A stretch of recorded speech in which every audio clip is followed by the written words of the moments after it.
Gilberto, pode orar, por gentileza? Vamos orar. Senhor, nós queremos te agradecer por esse dia que o Senhor nos deu. O Senhor nos abençoou mais uma vez, a sua misericórdia mais uma vez nos alcançaram.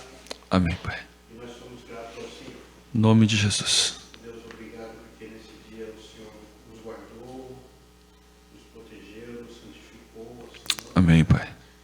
E colocou o desejo nos nossos corações para estarmos aqui mais uma vez nessa noite. Em nome de Jesus. Para aprender da tua palavra. Sim, Deus. Obrigado por essas oportunidades que nós temos de aprender mais do Senhor, essa liberdade que nós temos no nosso país, de Sim, aprender Deus. a palavra em qualquer dia, em qualquer horário, em qualquer lugar.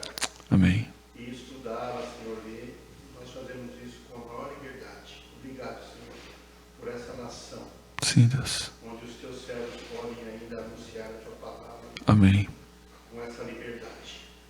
Ó Deus, queremos que o Senhor abençoe o estudo dessa noite. Sim, Deus.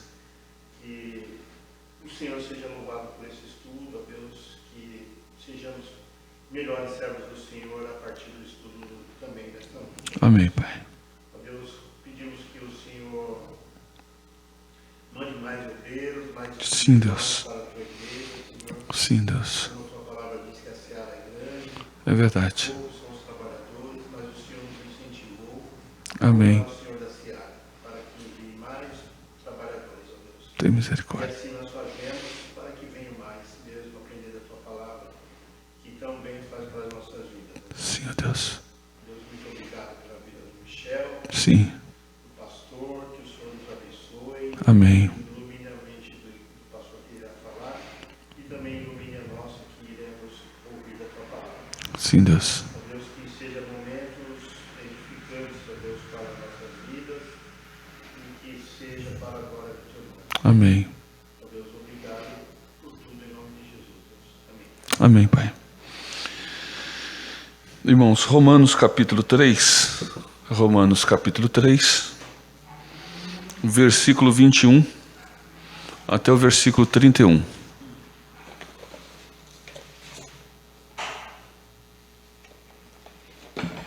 Romanos capítulo 3.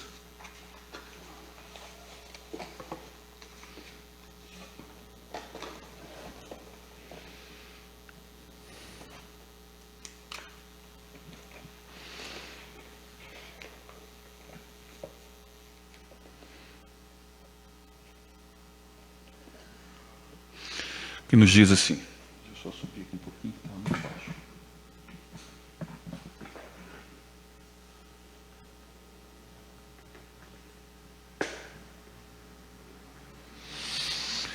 Romanos 3, 21.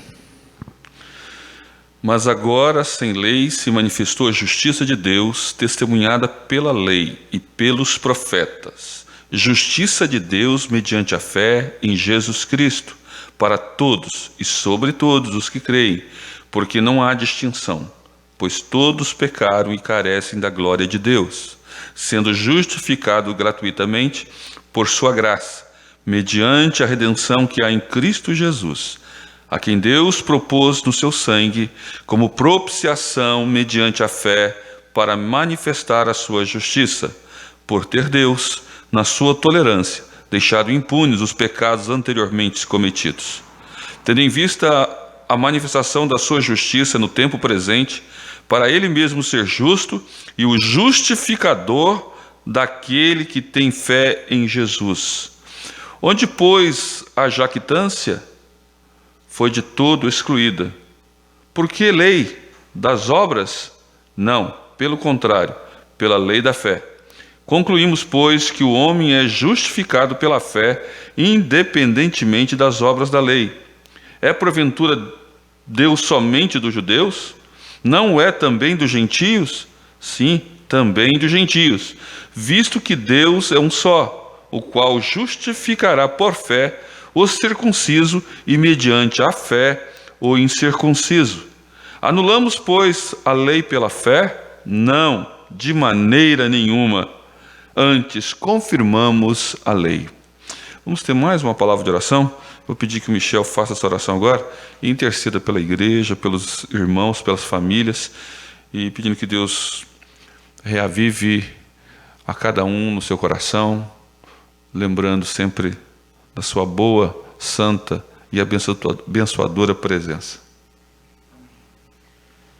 Querido Deus e Pai, graças te dou por estar em tua presença, pela vida do pastor, Amém, Pai. pela minha vida por estar aqui, pelo Gilberto, por estarmos aqui, Pai, para te cultuar, para te Amém, Pai. E ao trono da graça e misericórdia, Sim, Deus. por tua justiça, Senhor, pedimos por fé perdão pelos nossos pecados, pelas nossas falhas, Sim, por Deus. coisas que cometemos, ó Deus amado, por aquilo que fizemos que não te agrada. É verdade. Perdoa pelas tentações nas quais caímos. Tem misericórdia. Tem misericórdia, porque iremos aprender isso do Senhor hoje, a santificação, conforme o pastor tem a nos ensinar.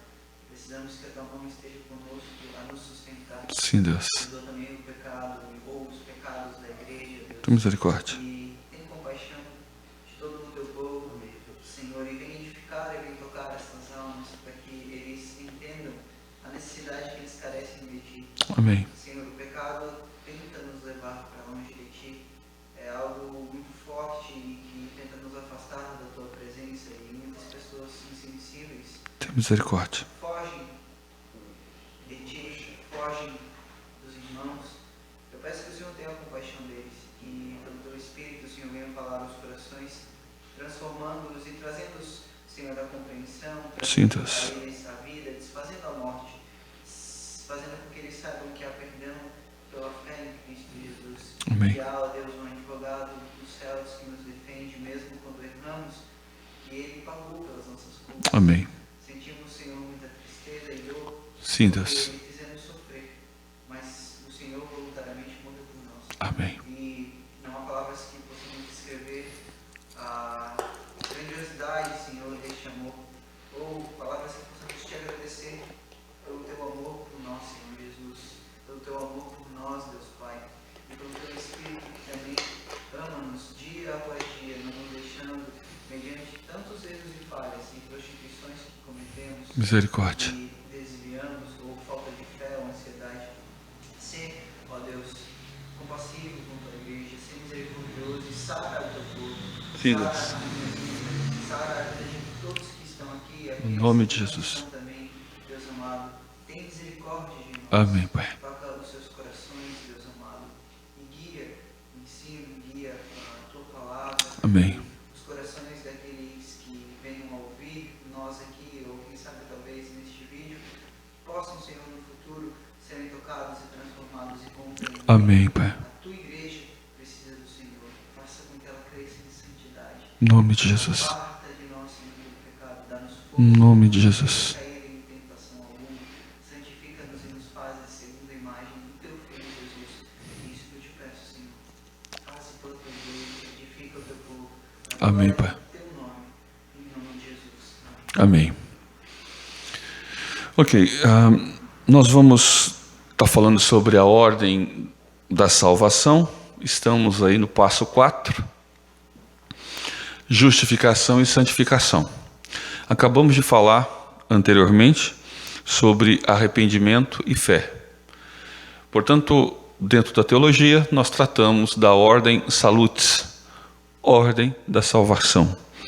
Nesse caso, queridos, nós temos trabalhado que o evento da salvação na nossa vida é um evento que acontece para nós de uma maneira rápida, muitas vezes, ou para alguns, às vezes, num aparente tempo, que a pessoa às vezes descreve como um tempo no qual ela tomou aquela decisão, no qual ela diz, eu aceitei, na verdade, foi Deus que nos recebeu, mas a pessoa entende que ela deu aquela parte no sentido de tomar decisão. E aí ela marca data, ela fala, foi o dia da minha conversão. Explicando, ela fala, foi o dia da minha conversão. Por outro modo, ela também diz que, ou outras pessoas dizem que não foi só a conversão. Foi o dia que eu aceitei Jesus. Mas como é que se deu esse dia? Como que foi chegar até esse dia? O que ocorreu de fato? Então, nós vemos pela própria Bíblia, ao estudarmos as Escrituras, que Deus deixa transparecer para nós, ou deixa bem claro, de maneira sistemática, aquilo que ocorreu. E nós podemos, pelas Escrituras, avaliarmos, ou melhor dizendo, analisarmos esse ponto da salvação, onde naquele dia foi que ocorreu o milagre daquele encontro que Jesus nos chamou para ele. Portanto, nós chamamos no primeiro momento em que ouvimos a mensagem, aquela vocação, pregação, o chamamento de Deus de maneira geral, nos levantando de maneira eficaz, pelo seu chamado eficaz, pela sua vocação eficaz. Ele nos chamou para ele, nós ouvimos a sua voz, foi clara, foi de certa forma audível ao ponto de nos trazer o sentido de fato da vida, porque estávamos mortos nos nossos delitos e pecado, nos despertou, e aí nós trabalhamos o ponto em que chamamos que houve em nós uma mudança de coração, a chamada regeneração, e aí nós começamos a exteriorizar isso através do sentido que nós falamos, que nós convertemos a fé evangélica, a fé cristã, a fé em Cristo, fomos salvos e agora estamos expondo ao mundo as nossas convicções através das nossas atitudes, através da nossa maneira de proceder. Chamamos isso de conversão, aquilo que nós exteriorizamos. Posteriormente, ou melhor, dentro desse mesmo ciclo, naquele mesmo momento, que às vezes não conseguimos distanciar um do outro, ocorre o arrependimento, ou aquilo que nós tomamos como uma atitude mental, uma atitude de fato onde nós damos meia volta na nossa vida, aquele giro, e recebemos a Cristo, sim, estamos realmente com um coração mudado, coração novo, nascemos de novo, isso é o fato da regeneração, e estamos agora mostrando que aquilo é fato real, concreto na nossa vida, porque estamos mostrando através da nossa conversão às pessoas o que ocorreu conosco.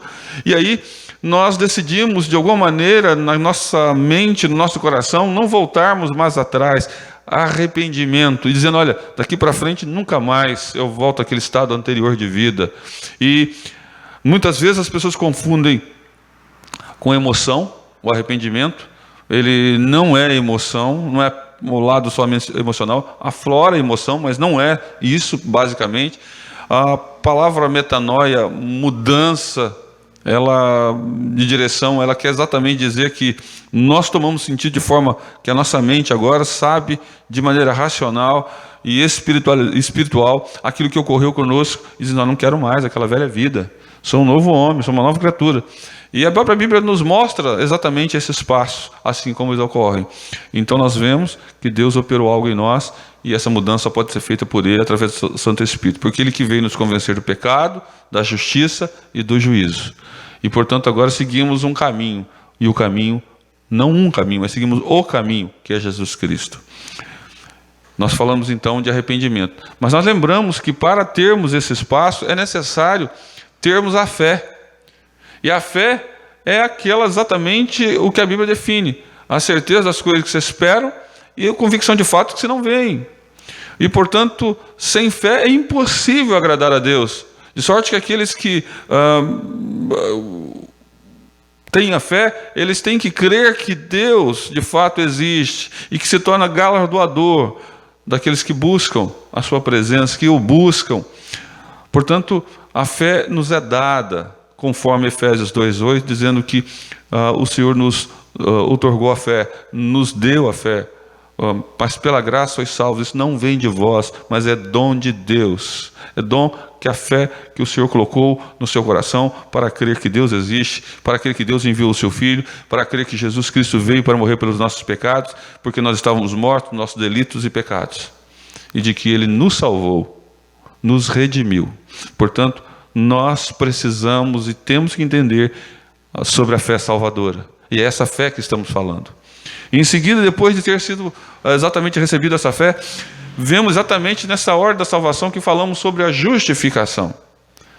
É um passo que nós dissemos que ocorre concomitantemente, ou seja, eu não sei exatamente o momento que tudo ocorre, mas eu sei que exatamente ocorreu comigo, ocorreu com você, porque assim é.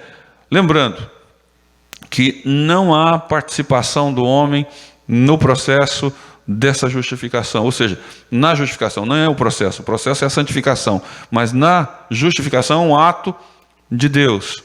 Portanto, é Ele que declara, é Ele que fala, é Ele que determina, é Ele que de fato mostra para nós de que Ele é justo e de que nele somos justificados. Nada de nós, tudo dele. Assim, afirma nosso catecismo maior na pergunta de número 70. Você está com a Bíblia que pode procurar aí o catecismo maior, Gilberto, por favor, e fazer uma leitura para nós da pergunta 70? Catecismo maior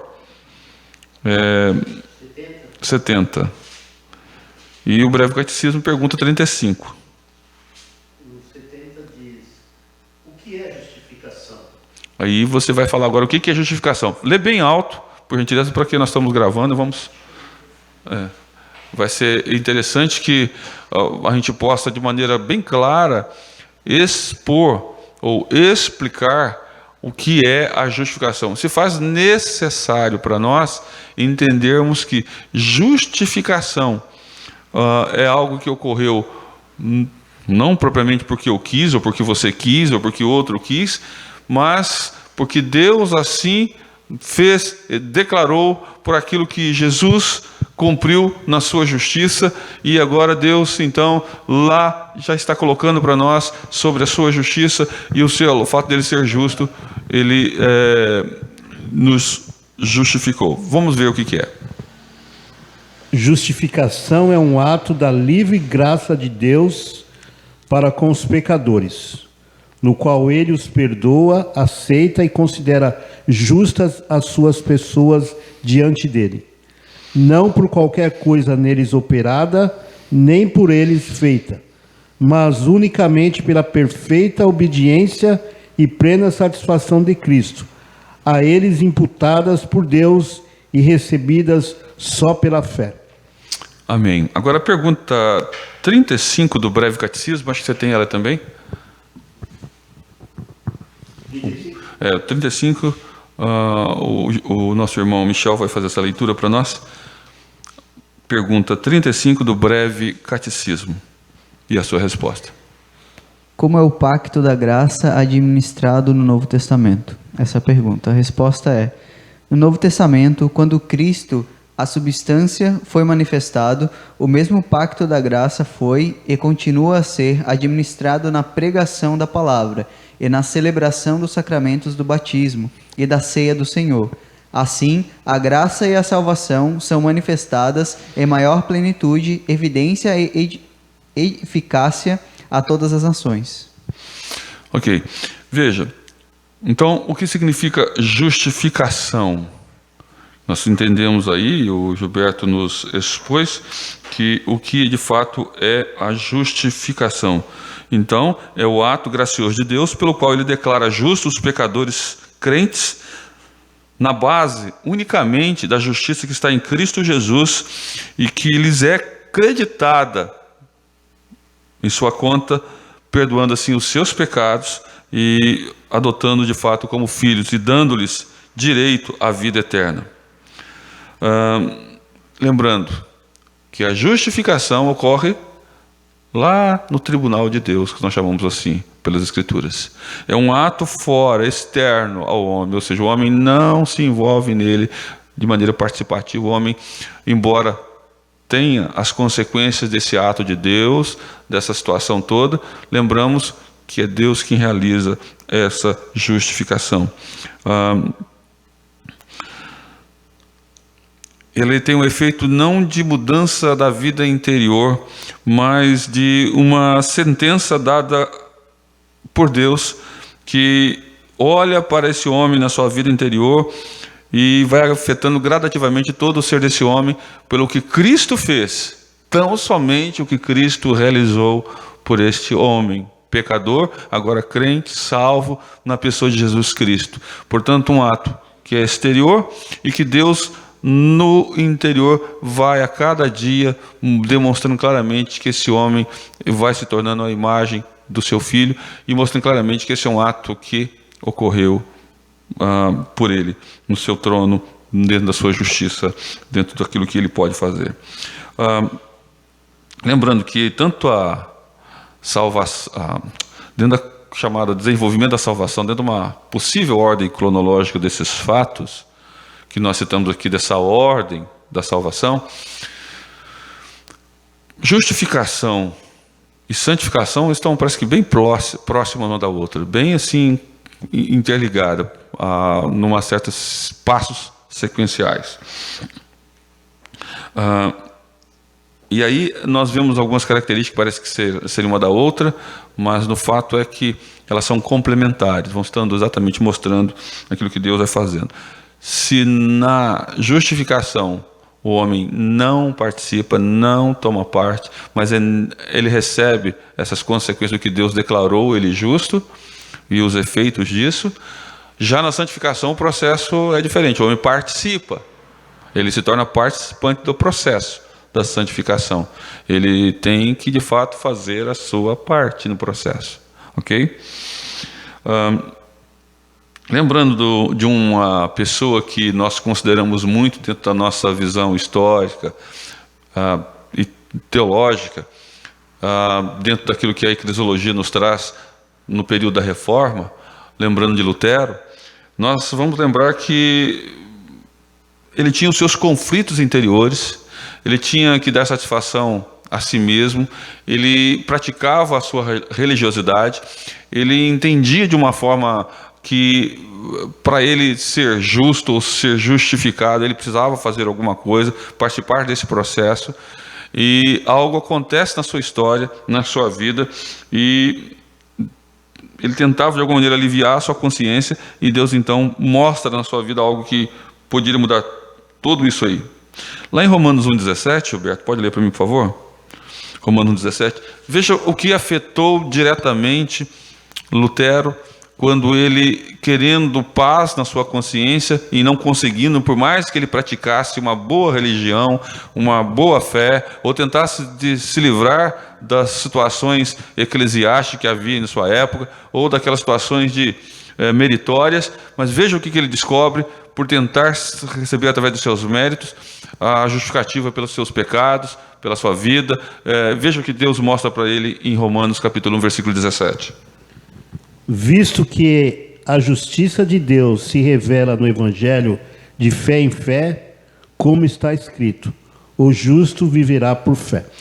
Então ele percebeu por esse versículo que os seus sacrifícios eram vãos, eram inúteis, e que ele só podia ter realmente o perdão, ou ser salvo, através daquilo que Deus realizou. Portanto, ele era justificado somente pela fé. A fé em Deus, na pessoa de seu Filho Jesus Cristo, nos atos que Jesus fez na cruz do Calvário. Os méritos são de Cristo, não era de Lutero. E também não são os nossos méritos. Portanto, esta é a situação. Por isso nós definimos justificação como ato gracioso de Deus, no qual Ele declara justos os pecadores crentes, que estão aí baseando-se na justiça tão somente de Cristo Jesus. Algumas passagens na Bíblia que nós podemos ler, eu vou pedir que a gente participe. Lá em Deuteronômio capítulo 25, o Michel, por favor, pode ler para mim Deuteronômio 25, versículo 1. Depois o nosso irmão Gilberto, Provérbios 17, 15.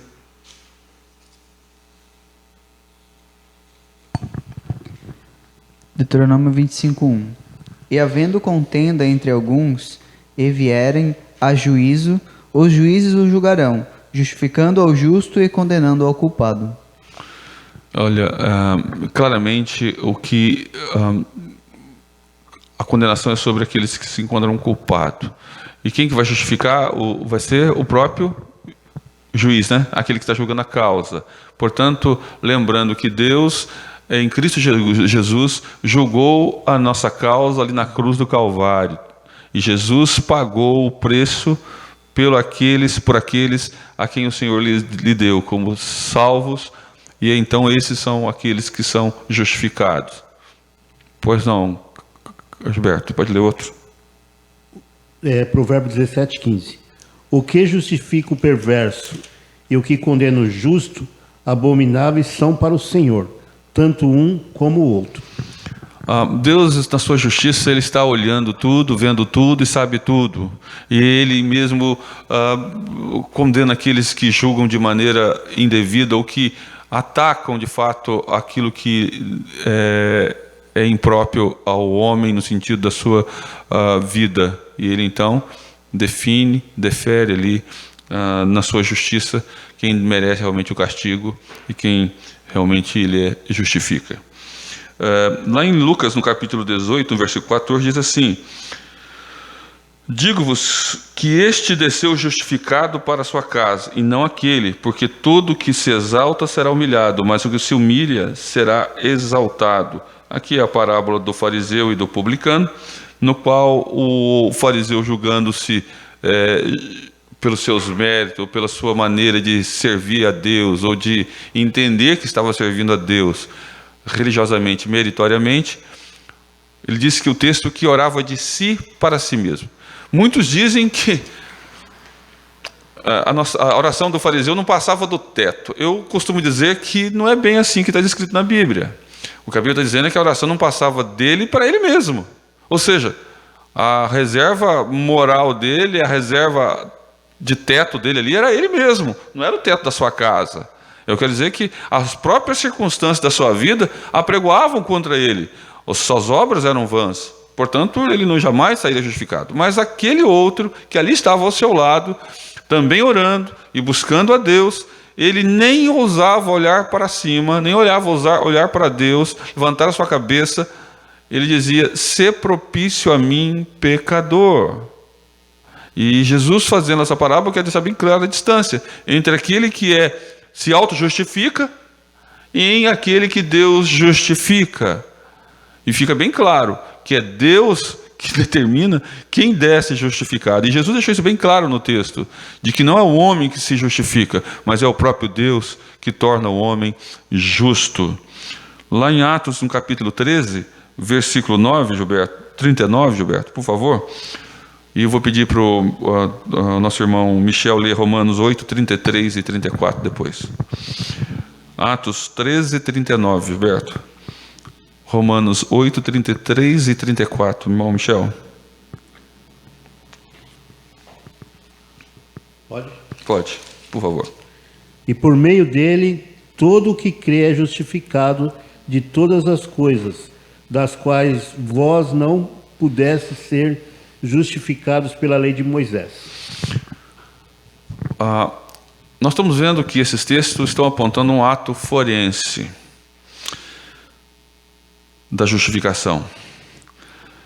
É um aspecto aí chamado aspecto legal, onde há uma declaração judicial e que está em harmonia perfeita com a lei do Senhor. Pode ler o outro texto, por gentileza? Romanos 8, 34. 33 e 34, por favor. 33 e 34. Quem intentará acusação contra os eleitos de Deus? É Deus quem os justificar. Quem os condenará? É Cristo Jesus quem morreu, ou antes, quem ressuscitou, o qual está à direita de Deus e também intercede por nós. Temos aí então o aspecto forense. Aí o texto que você leu agora, Michel, está falando quase lá um pouquinho no tribunal de Deus. Esse texto é encarado como diante de um tribunal de Deus ali, quando ele vai falar que nem morte, nem vida, nem anjos, nem porvir, nada poderá nos separar do amor de Deus. Ali é considerado que Paulo estava olhando como se fosse um grande tribunal, e que ele está dizendo: é Deus que nos justifica. Então, se alguém tem que apresentar diante de Deus, não pode apresentar trazendo as suas obras na mão, sendo que essas obras vão justificá-lo, ou que a sua vida é tão limpa que Deus tem que me dar a salvação. Não existe essa possibilidade. É aí bem claro nesse texto que é o Senhor quem justifica, em Romanos 8, 33 e 34. Mas como essa doutrina ela pode ser aplicada na sua vida, Michel, na sua vida, Gilberto, na vida da igreja, na minha vida, nas nossas vidas como salvos em Cristo Jesus? Primeiramente, nós temos que entender que a justificação mostra ou pressupõe o reconhecimento daquela realidade da ira de Deus. Há uma ira de Deus, ela é real. As pessoas às vezes não percebem isso. Nós temos que reconhecer que Deus tem a sua ira. E não há como escapar dela. O homem, por suas circunstâncias, pela sua vida, pela sua maneira de viver, por mais que ele se considere santo, por mais que ele se considere puro, na sua própria justiça, nada é diante do Senhor. Deus é santo. A Bíblia diz que Deus é santo. E é esse aspecto que nós precisamos entender nesse aspecto. E que a sua ira está sobre o pecado, sobre o homem pecador. É nesse sentido que devemos olhar, que a Bíblia ensina que Deus dirige essa ira contra todos os nossos pecados, todos os nossos atos pecaminosos, tudo aquilo que somos mal, o homem pecador. Às vezes as pessoas distanciam o pecado do homem, dizendo que Deus ama o pecador, mas odeia o seu pecado. Nós temos que dizer que quem pratica o pecado é o pecador. Portanto, Deus não fala, agora você está, o homem aqui, o pecador está fora e eu vou punir só o seu pecado. Não. É o homem pecador que vai ser punido pela ira de Deus. O homem pecador que não vai ser punido pela ira de Deus é aquele que foi justificado, que Deus o tornou crente na pessoa de Jesus Cristo, salvo na pessoa de Jesus Cristo, dependente de Jesus Cristo, dos méritos de Jesus Cristo na cruz do Calvário. Portanto, é nesse aspecto que estamos abordando. João 3,36, Gilberto, depois Efésios 2,3, Michel. Nós vamos ler alguns textos para mostrar exatamente João 3,36, o nosso irmão Gilberto. Depois o Michel, Efésios 2, versículo 3. E aí em Efésios você vai ler o capítulo 5, versículo 6. Eu vou te passar. Vamos lá com o Gilberto. Por isso, quem crê no Filho tem a vida eterna. O que todavia se mantém rebelde contra o Filho não verá a vida, mas sobre ele permanece a ira de Deus. Sobre quem que permanece a ira de Deus, Gilberto? Aquele que se mantém rebelde contra o Senhor. Exatamente. Aquele que se mantém contra, na sua vida, vivendo uma vida de rebeldia, o Senhor está irado contra ele. Ele vai sentir o julgamento de Deus. É nesse sentido que a Bíblia está falando. A ira dele vai cair sobre ele. Ok? Pois não, Michel, Efésios capítulo 2, versículo 3. Entre os quais também todos nós andávamos outrora, segundo as inclinações da nossa carne, fazendo a vontade da carne e dos pensamentos, e éramos, por natureza, filhos da ira, como também os demais. Somos, pela nossa maneira de viver na carne, filhos da ira. Vivíamos assim anteriormente, antes de sermos encontrados por Cristo e salvos por Ele. A ira de Deus estava sobre nós. Agora, capítulo 5, versículo 6, Michel, de Efésios. Ninguém vos engane com palavras vãs, porque por estas coisas vem a ira de Deus sobre os filhos da desobediência. Sobre quem que vem a ira de Deus? Os filhos da desobediência. Os filhos da desobediência. Ou seja, o homem pecador. Sobre ele está a ira de Deus. Eu vou pedir para o Gilberto também ler um outro texto de Gálatas capítulo 3, versículo 10. E depois o nosso irmão Michel vai ler Romanos 5, 9. Eu, porém, antes de vocês dois, vou ler aqui um outro texto. Mas Gilberto vai ler Gálatas 3, 10. Romanos 5, 9, o nosso irmão Michel. E eu lerei aqui Colossenses 1, 21. Colossenses 1, 21 nos diz o seguinte: e a vós, outros também, que outrora eres estranhos, inimigos do entendimento pelas vossas obras malignas.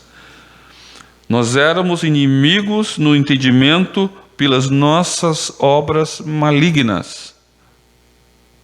Nós éramos inimigos de Deus pelas causas das nossas obras malignas.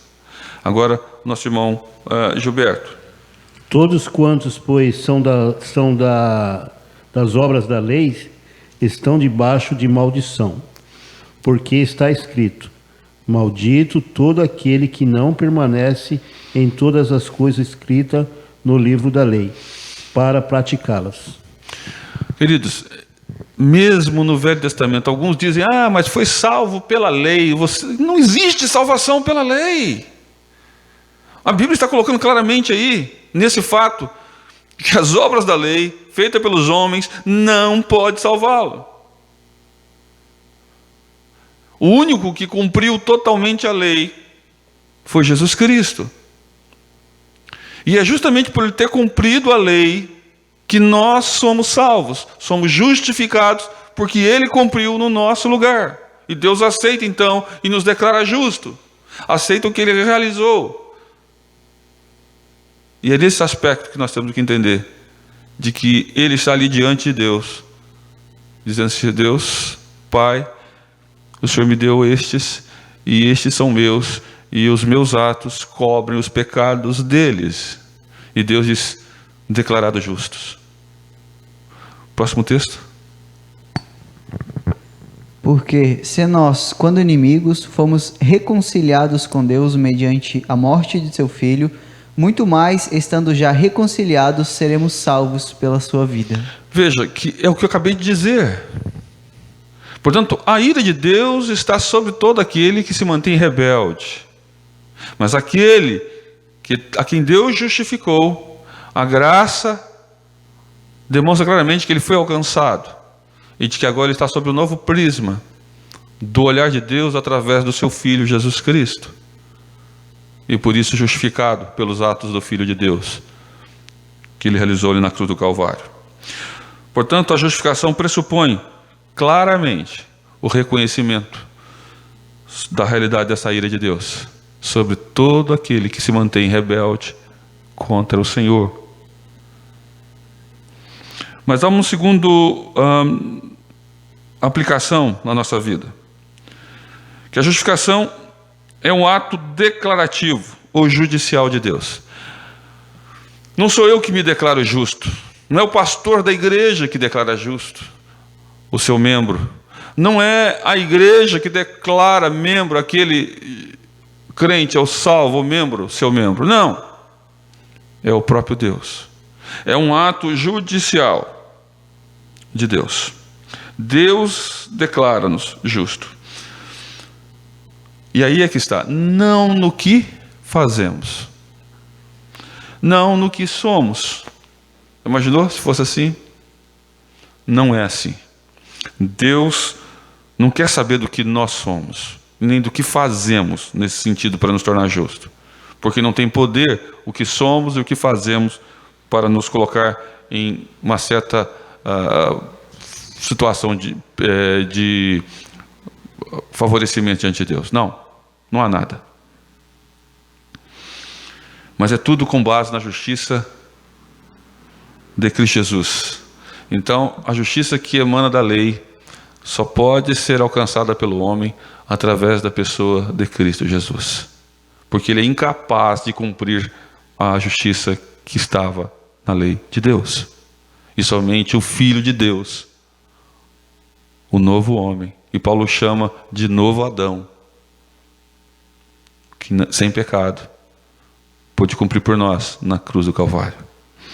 Vemos alguns textos em Colossenses, no capítulo 1, versículo 22, Michel, você pode ler para mim, por favor?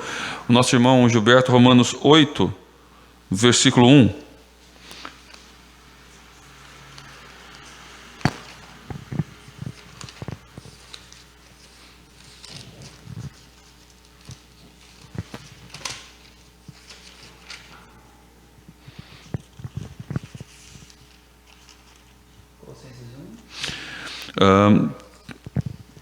Colossenses 1, versículo 22. Romanos 8, versículo 1, tá, Gilberto? Pode ler, por favor? Agora, porém, vos reconciliou no corpo da sua carne, mediante a sua morte, para apresentar-vos perante ele santos, inculpáveis e irrepreensíveis. Pode ler, Gilberto. Agora, pois, já nenhuma condenação há para os que estão em Cristo Jesus. E eu completo essa leitura de vocês com Gálatas capítulo 3, versículo 13 e 14, que diz: Cristo nos resgatou da maldição da lei, fazendo-se Ele próprio maldição em nosso lugar, porque está escrito: maldito todo aquele que for pendurado em madeiro, para que a bênção de Abraão chegasse aos gentios em Jesus Cristo, a fim de que recebêssemos pela fé o Espírito prometido. Portanto, queridos, a justificação é um ato declarativo de Deus, o seu ato judicial. Aí que eu afirmo que a justificação não é um processo, mas é um ato declarativo de Deus.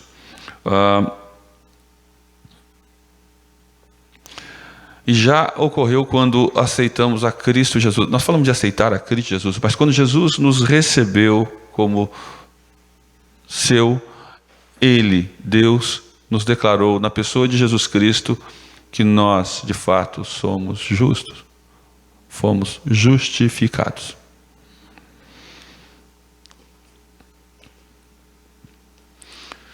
A Bíblia fala que também um terceiro passo, no sentido de aplicar a nossa vida, que a justificação,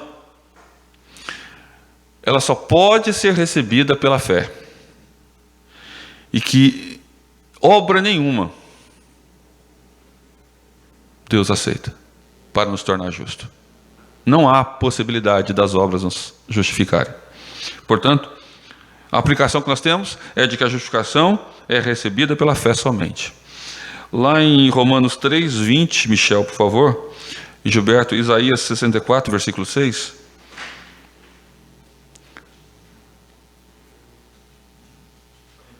Pode ler. Visto que ninguém será justificado diante dele por obras da lei, em razão de que pela lei vem o pleno conhecimento do pecado.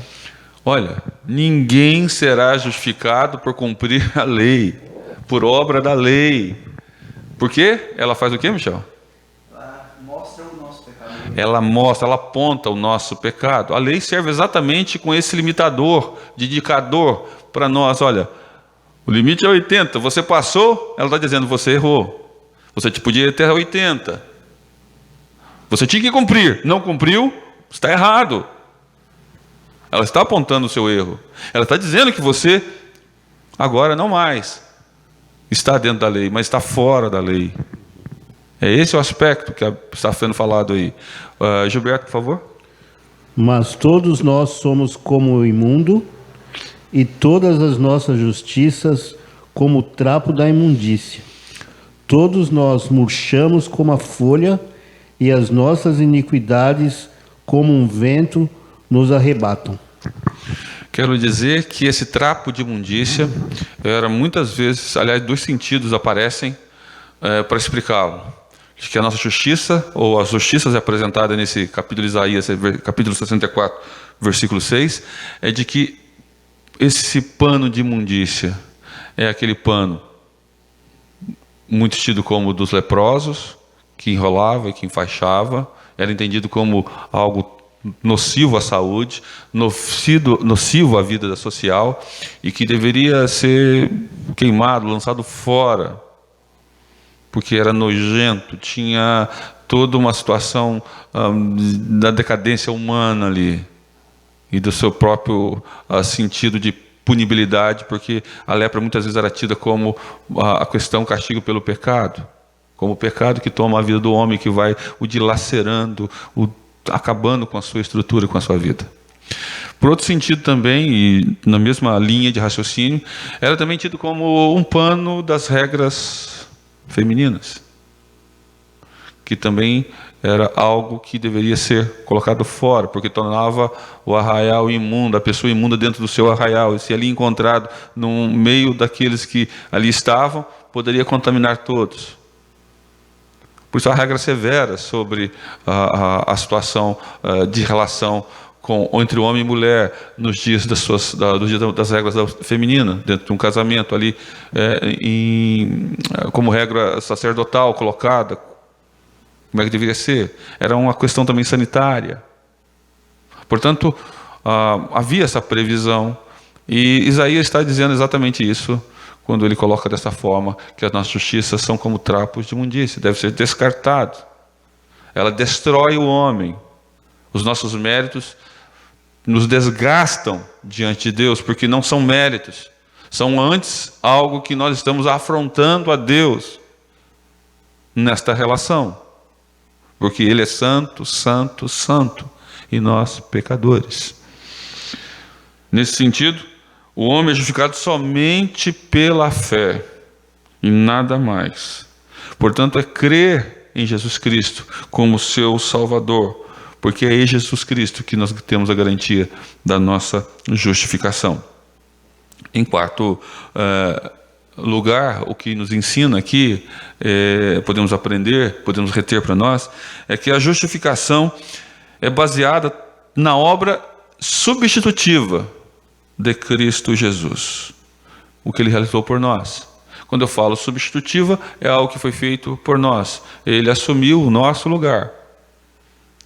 Não era para Ele estar lá, mas era para nós estarmos lá, e Ele então assume voluntariamente o nosso lugar, se apresenta como nosso Salvador e toma o nosso lugar, e aí Ele faz exatamente aquilo que nós não podíamos fazer. Houve uma troca de lugares de Cristo conosco, e Ele suportou toda a ira de Deus. Essa ira estava sobre nós, sobre o pecador, sobre aqueles que se mantinham rebeldes contra Deus, mas que pela graça e misericórdia foram alcançados por Deus e entregues a Jesus. E Jesus assume o lugar desse Pai.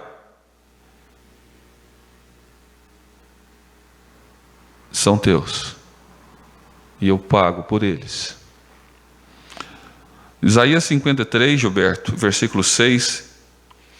Isaías 53, versículo 6, e também o versículo 12, do nosso irmão Michel. 1 Pedro, capítulo 2, versículo 24. 1 Pedro, capítulo 2, versículo 24. Pode ler, por favor? Todos nós andávamos desgarrados como ovelhas. Cada um se desviava pelo caminho, mas o Senhor fez cair sobre ele a iniquidade de nós todos. Por isso eu lhes darei muitos como a sua parte, e com os poderosos repartirá ele o despojo. Porquanto derramou a sua alma na morte, foi contado os transgressores. Contudo levou sobre si o pecado de muitos, e pelos transgressores intercedeu. Veja como Ele se colocou no nosso lugar. A ira estava sobre nós. Era sobre nós que toda a iniquidade que tínhamos. Portanto, Ele se colocou e nos substituiu ali na cruz do Calvário e nos diz: Pai, pago por eles. E Ele se tornou então o nosso intercessor. Pois não, Michel? Pode ler? Carregando Ele mesmo em seu corpo, sobre o madeiro, os nossos pecados, para que nós, mortos para os pecados, vivamos para a justiça. Por suas chagas fostes sarados. Portanto, nele, em Jesus Cristo, nós fomos sarados, porque o peso dos nossos pecados foi colocado sobre Ele, e Ele nos curou pelas suas pisaduras. Gilberto, por favor, Hebreus 9, 28. Michel, Mateus 20, versículo 28. Hebreus 9, 28, e o Michel vai ler Mateus 20, versículo 28.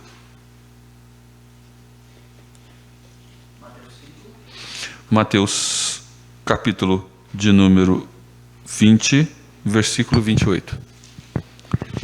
Mateus 9, 28. Pois não. Não, Hebreus 9, 28. Assim também Cristo, tendo se oferecido uma vez para sempre para tirar os pecados de muitos, aparecerá segunda vez sem pecado aos que o aguardam para a salvação. Veja, Ele tirou o pecado de muitos e vai trazer exatamente o livramento, ou seja, a salvação eterna virá para buscar aqueles que são seus, de quem Ele tirou esses pecados. Michel, Mateus 20, versículo 28. Tal como o Filho do Homem, que não veio para ser servido, mas para servir e dar a sua vida em resgate por muitos. Jesus veio dar a sua vida em resgate de muitos. Portanto, vemos que ele é o nosso substitutivo, diante daquilo que nós não tínhamos como oferecer nada para Deus. E ele então diz: Pai, pago por eles. Em Gálatas, que já lemos, capítulo 3, versículo 13, repito: Cristo nos resgatou da maldição da lei, fazendo-se ele próprio maldição em nosso lugar. Porque está escrito: todo aquele que for pendurado no madeiro, maldito será. Maldito todo aquele que for pendurado em madeiro. Eu li e fiz uma locução colocando aqui na minha forma de pensar o texto. Mas veja, esse é algo que nós temos que aprender, que às vezes nós ainda queremos fazer alguma coisinha. Parece que, se eu não fizer algo, parece que Deus não vai me aceitar. Querido, tira isso da sua cabeça. Nós só podemos ser aceitos por Deus se Deus, no caso aí não existe esse se, é que Deus aceita ou aceitou tudo o que Cristo fez na cruz do Calvário por nós. Ok? Outro ensino que decorre da justificação para nós e que nós precisamos ter essa aplicação na nossa vida é que a justificação envolve imputação da justiça de Cristo sobre nós.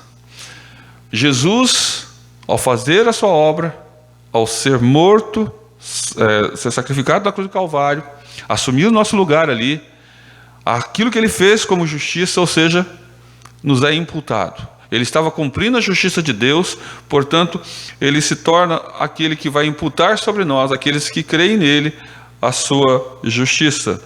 Portanto, Cristo assume o nosso lugar, sofre o nosso pecado, recebe da parte dele, cada um de nós, aquilo que ele conquistou. Havia um cântico que a gente cantava mais tempos atrás: tudo que Jesus conquistou na cruz é direito nosso, é nossa herança. A letra está correta, de acordo com aquilo que nós estamos falando, e que ele imputou a justiça, que ele ali na cruz cumpriu cabalmente o que o Pai exigia como justiça. Gilberto, Romanos 5, versículo 16 até o versículo 21. Romanos 5, de 16 a 21. 2 Coríntios, Michel, capítulo 5, versículo 21. Então, nosso irmão Gilberto vai ler Romanos 5, de 16 ao versículo 21. O nosso irmão Michel lerá segunda carta de Paulo aos Coríntios, capítulo 5, versículo 21.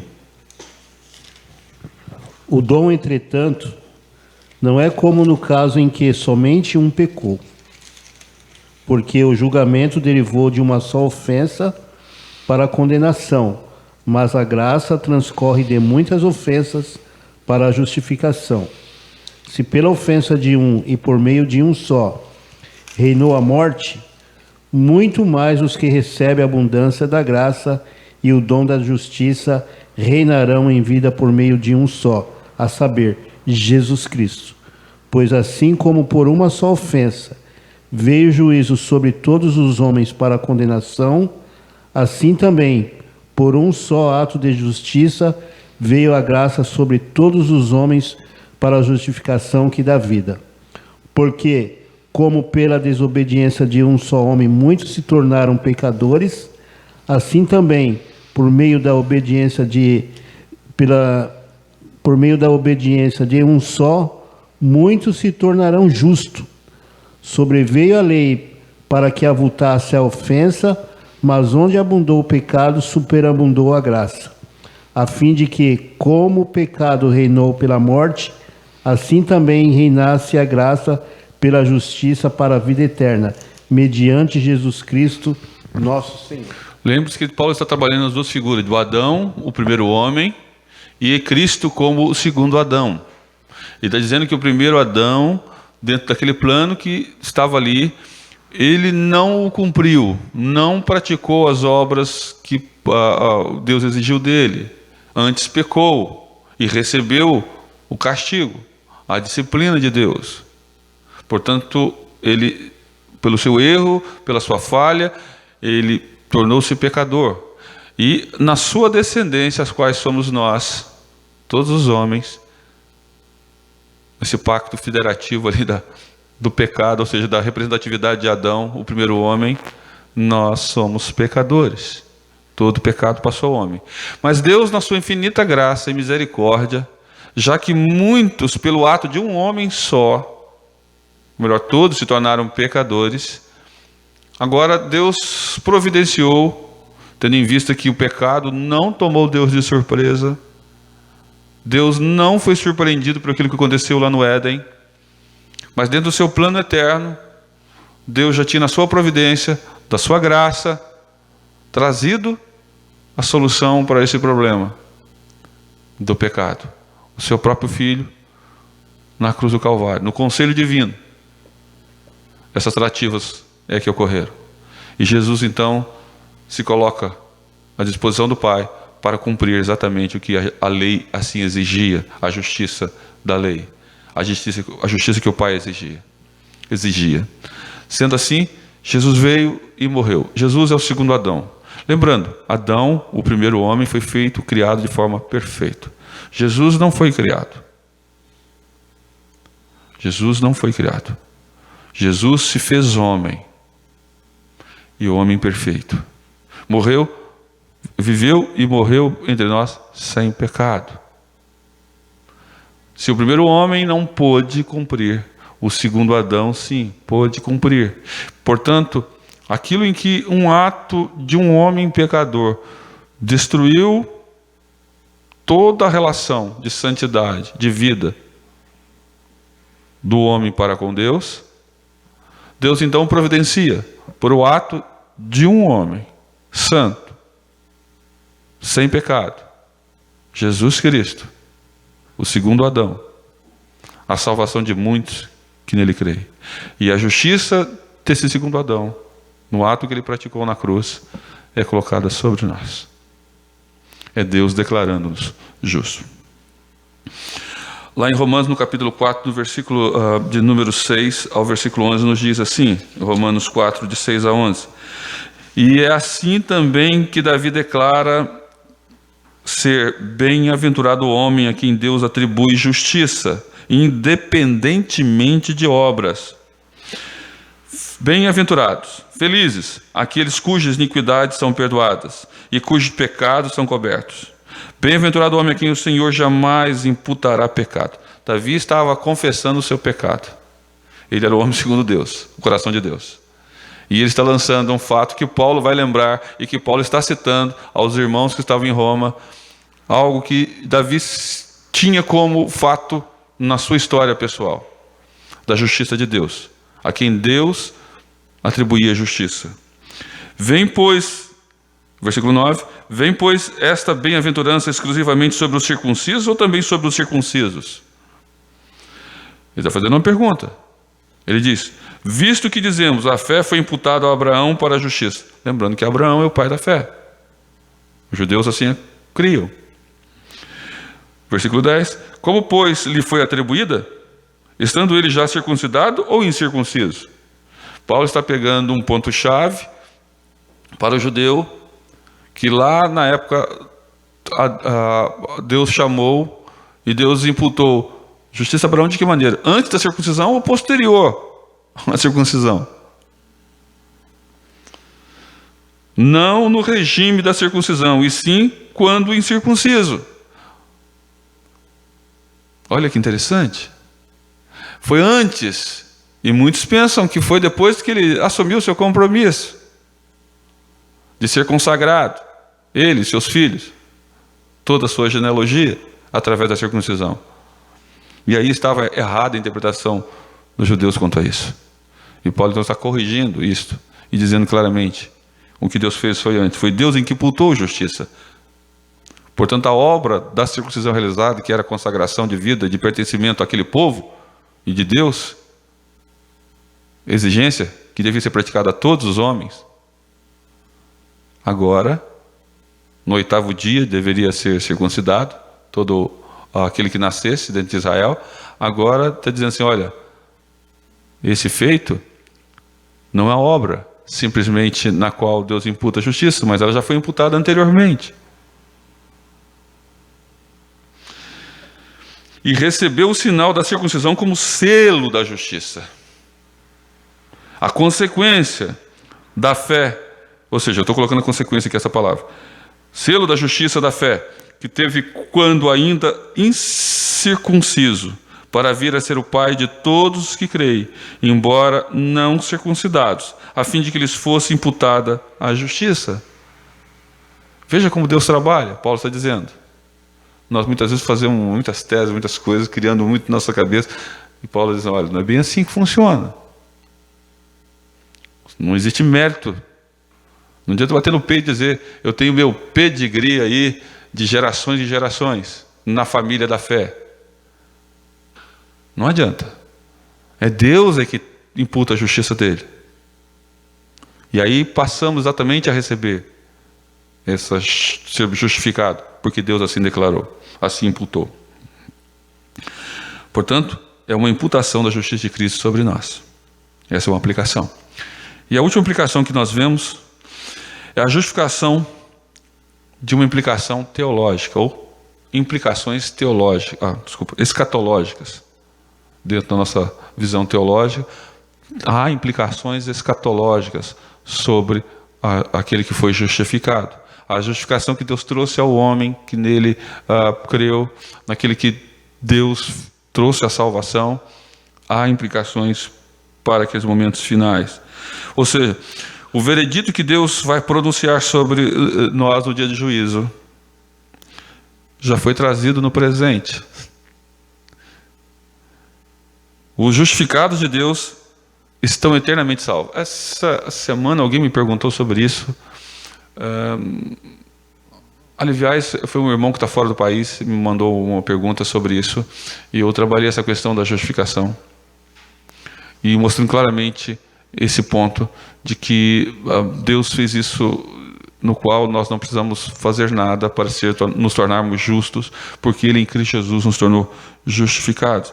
E que no tempo final, aqueles que no presente tomaram um posicionamento em Cristo, porque foi chamado e atenderam a voz de Cristo, a vocação eficaz,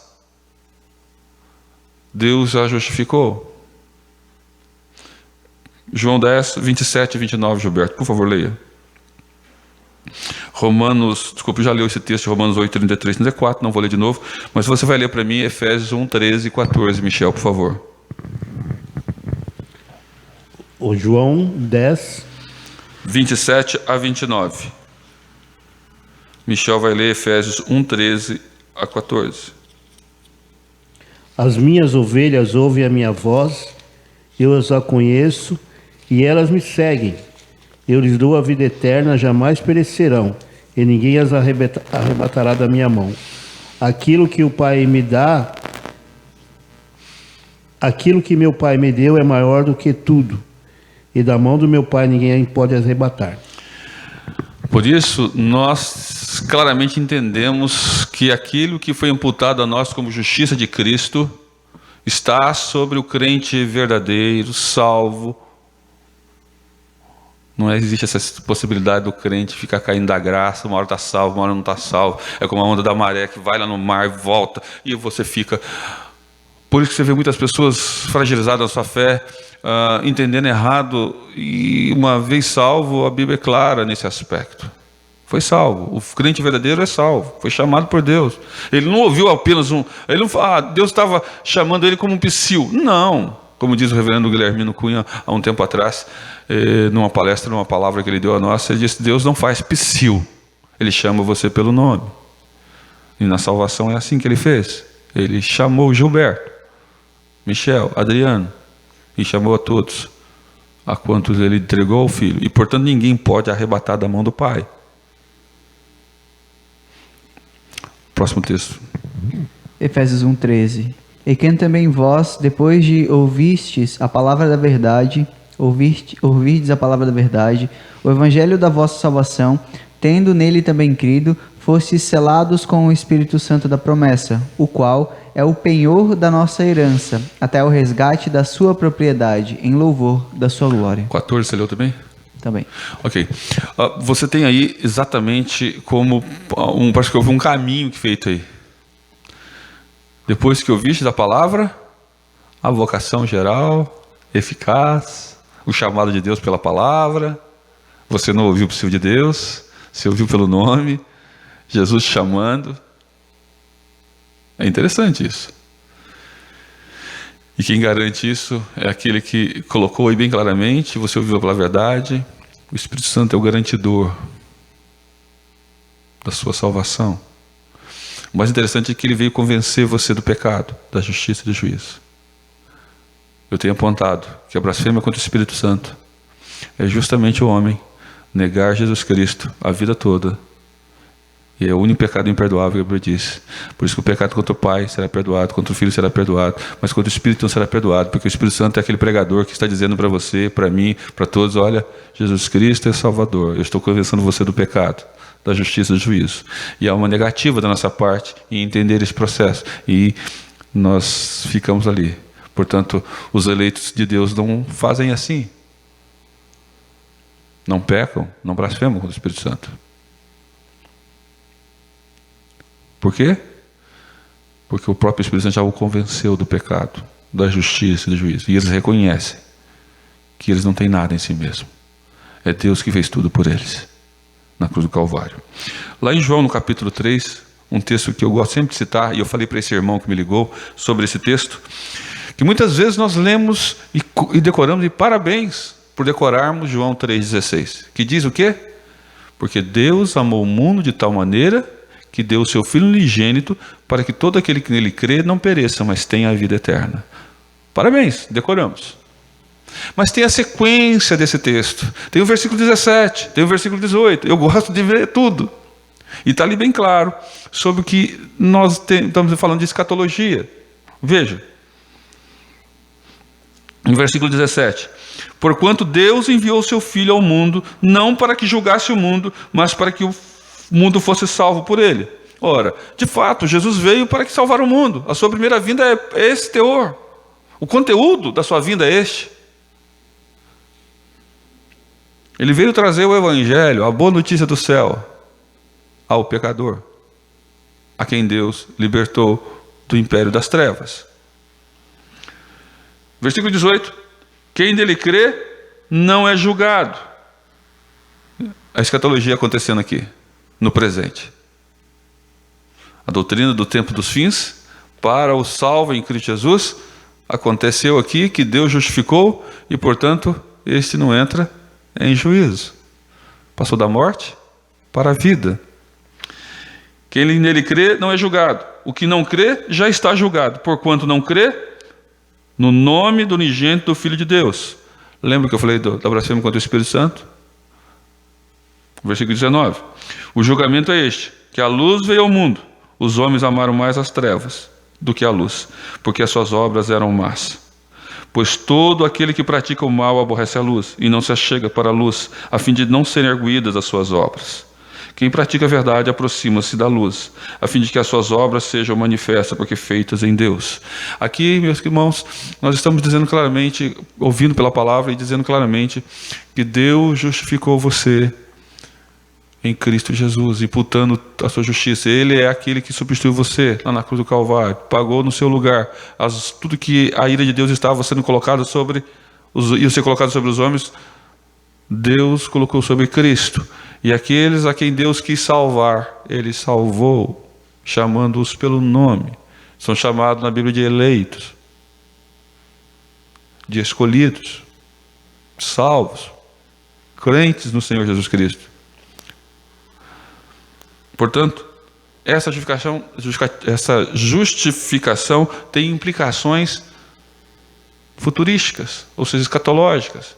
Mas elas acontecem já no presente, sobre o crente salvo em Cristo Jesus. Por isso que é bom termos a certeza da salvação. É gostoso quando nós descobrimos que posso ter a certeza da salvação. Não é soberba, como alguns apontam, mas o crente saber que ele é salvo. Porque é Jesus que garante. Em João 6,47, lê para mim, Gilberto. Veja o que Jesus fala. E veja o termo que ele usa. Se está no presente, no passado ou no futuro. Ou melhor, se está no passado, presente ou futuro. em verdade vos digo, quem crê em mim tem a vida eterna. Jesus está dizendo que quem crê nele teve, terá ou tem. É presente. Mesmo lá no original está apontando exatamente para algo aqui e agora. Algo ocorreu. Tem a vida eterna. Quem nele crê. Portanto, o crente pode ter a certeza da sua salvação em Jesus Cristo. Porque ele não pode garantir-se a si mesmo, mas é Deus quem o garante. É Deus, através do seu Santo Espírito, que nos convence do pecado, da justiça e do juízo. E de que Jesus fez por nós uma obra tal que nós não poderíamos fazer. E, portanto, olhando para a pessoa de Jesus Cristo, Deus nos declara justificado. Ele bate o seu martelo. E o mais interessante é que Jesus faz isso na cruz do Calvário, quando ele fala para o Pai: Pai, está consumado. Ele usa a expressão tetelestai, a última palavra de Jesus. Eu consumei a tua obra, a obra de justiça, está consumado. Nós temos que entender isso. Portanto, não tema. Não há pecado que possa tirar você da presença de Deus. Somente a blasfêmia com o Espírito Santo. Mas você que é salvo em Cristo Jesus, foi eleito por Deus lá nos tempos eternos, para ser dele em amor, saiba que Jesus Cristo te salvou e de que você é dele, e de que ninguém pode arrebatar você das mãos do Pai. Essa é uma segurança. A justificação nos dá essa segurança, essa certeza.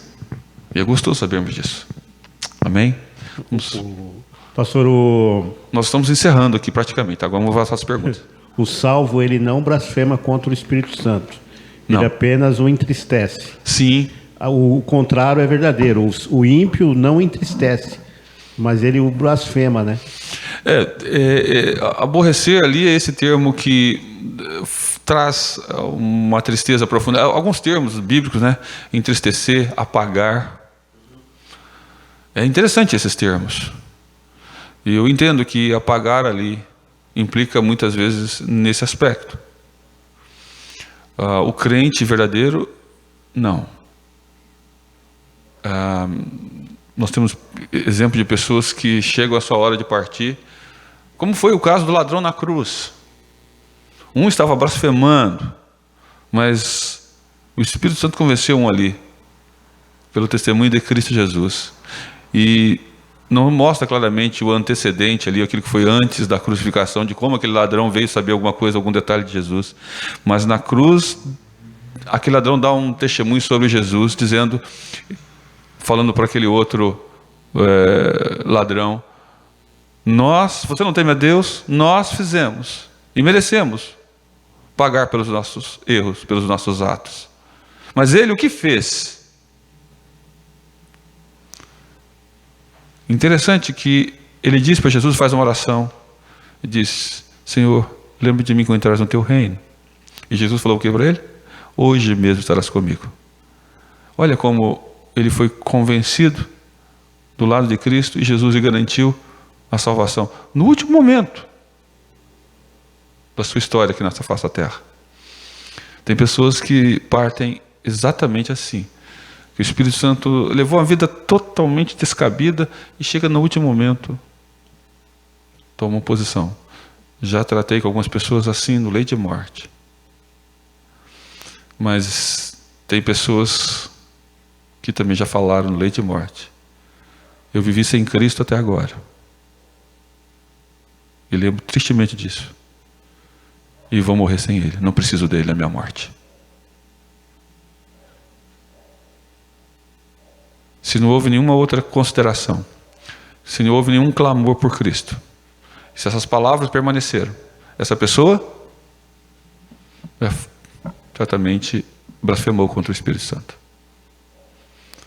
E aí há como que esse entristecimento da nossa parte, muitas vezes, quando pecamos, erramos.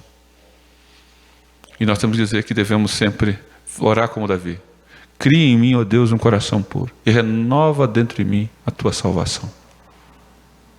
Me traz a alegria de novo da salvação. Quando errarmos, diz João, ao falar sobre Jesus, falar sobre perdão, sobre pecado, sobre perdão de pecado, dizer o quê? Se confessarmos os nossos pecados, Ele é fiel e justo para nos perdoar os pecados e nos purificar de toda injustiça.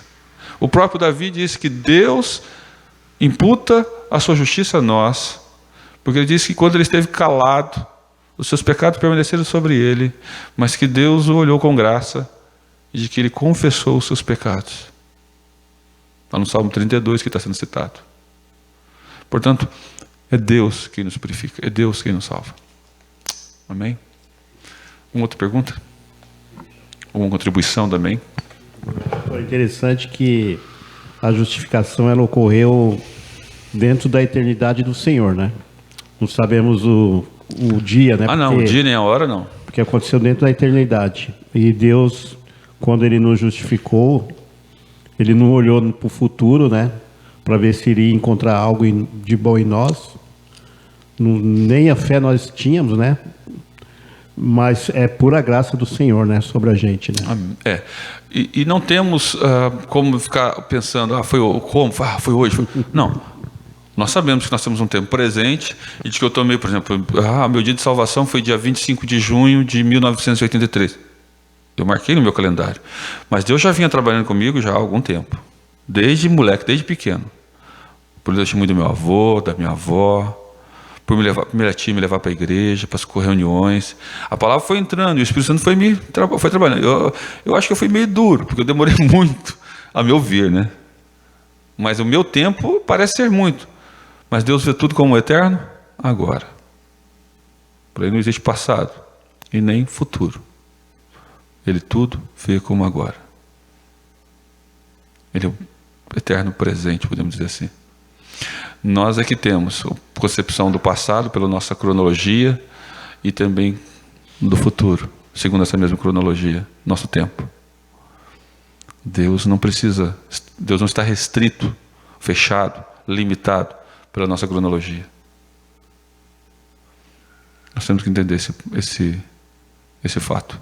Portanto, eu acredito que dentro da sua eternidade, nosso nome já tinha sido mencionado, Ele já tinha nos chamado, e certamente o tempo dele, se foi ontem, se foi hoje, ou para muitos se será amanhã, Ele como não está restrito, não faz diferença. Para nós é que nós mencionamos. E há pessoas que nem sabem o dia da sua salvação, nem sabem precisar, nem sabem relatar. Há muitos nasceram dentro da igreja e foram salvos dentro da igreja, e estão lá há tanto tempo e permanecem ali. E aí descobre, olha, meu dia eu não sei, mas eu sei que eu sou salvo. Eu creio que Jesus fez por mim na cruz do Calvário.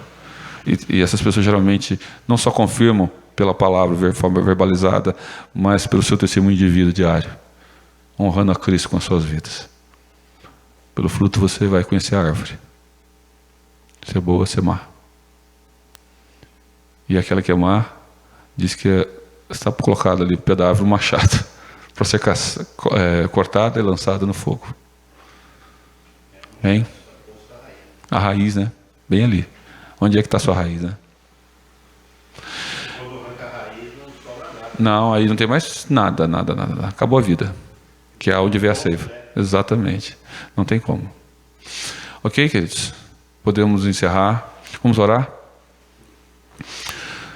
Deus, eu quero entregar esse momento dessa palavra, desse estudo sobre justificação nas tuas mãos. Como é importante estudarmos isso. Vira e mexe. O inimigo aponta em nós defeitos, falhas, e nós mesmos apontamos, pactuando com ele ou cooperando com ele. Ou mesmo quando nós exorbitamos, e quantas vezes fazemos isso, achando que somos justos, que somos meritórios nas nossas vidas espirituais. Pedimos perdão. Não, nada em nós, tudo em Cristo. Foi Ele que nos salvou. E é pela justiça dEle que o Senhor nos declara justo. Confiamos na justiça dEle, no que o Senhor fez por nós. Obrigado, Pai, por ter providenciado em Cristo Jesus a nossa salvação. Obrigado, Jesus, por ser o nosso fiador, nosso garantidor.